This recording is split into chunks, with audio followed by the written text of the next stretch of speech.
اے میری قوم کے جانو، اب میں آپ سے ایک سوال کرتا ہوں، جو نبی اپنی امت کی اتنی فکر کرتے ہوں جہنم سے بچانے کے لیے، ہم نے ان کو صلے میں کیا دیا؟ کیا دیا بدلے میں؟ یہی کہ وہ ہمیں جہنم سے بچانے کی فکر کریں،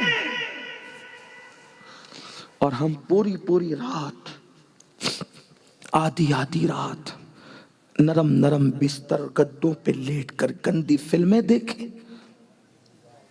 لڑکیوں پہ پاپ کی نظریں ڈالیں، شراب پینے کے عادی بنے، نماز چھوڑنے کے عادی بنے، نمازوں کو ترک کریں، مسجدوں کو ویران کریں۔ حضور علیہ السلام کی سب سے بڑی سنت فکر امت ہے، امت کی فکر ہے۔ میرے آقا نے امت کی فکر کی۔ شراب تو پی رہے، زنا تو کر رہے، جوا تو کھیل رہے، سارے گناہ کرنے کے بعد پھر حضور کی امت کو تکلیف بھی دے رہے، حضور کی امت کو ستا بھی رہے۔ اگر حضور سے عشق ہے تو حضور کی امت سے پیار کیوں نہیں کرتے؟ حضور کی امت میں کیا ہمارا بھائی نہیں آتا؟ حضور کی امت میں کیا ہماری بہن نہیں آتی؟ حضور کی امت میں کیا ہمارے چچا تایا نہیں آتے؟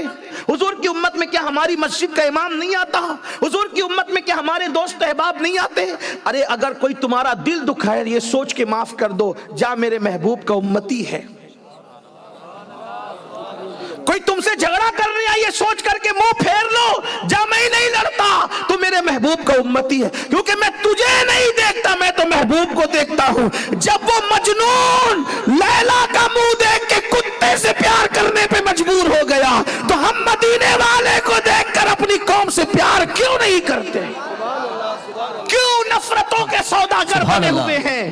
کیوں نفرتوں کے سوداگر بنے ہوئے؟ جب بھی منہ کھولتے ہیں تو شعلے اگلتے ہیں، نفرتوں کی بات، نفرتوں کی بات۔ میرے آقا علیہ السلام تو کافروں کے لیے بھی، کافروں کے لیے کیا نرم دل تھا۔ ایک جنازہ جا رہا ہے، جنازہ، اس جنازے کو جاتے دیکھ کر کے پوچھا کس کا جنازہ ہے؟ حضور ایک کافر کا، رونے لگے۔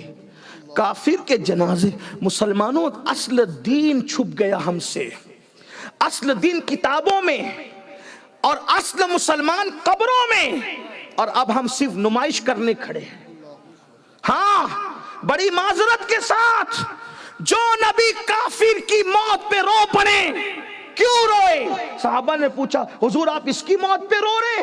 سرکار فرماتے ہیں رونا اس پر ہے کہ اس تک میرا پیغام نہیں پہنچا، اس لیے جہنمی بن کر جا رہا ہے۔ میں رو اس لیے رہا ہوں کہ کاش میرا پیغام اس تک پہنچ جاتا، یہ کلمہ پڑھ کے جاتا تو جہنمی بن کر نہیں بلکہ جنتی بن کر جاتا۔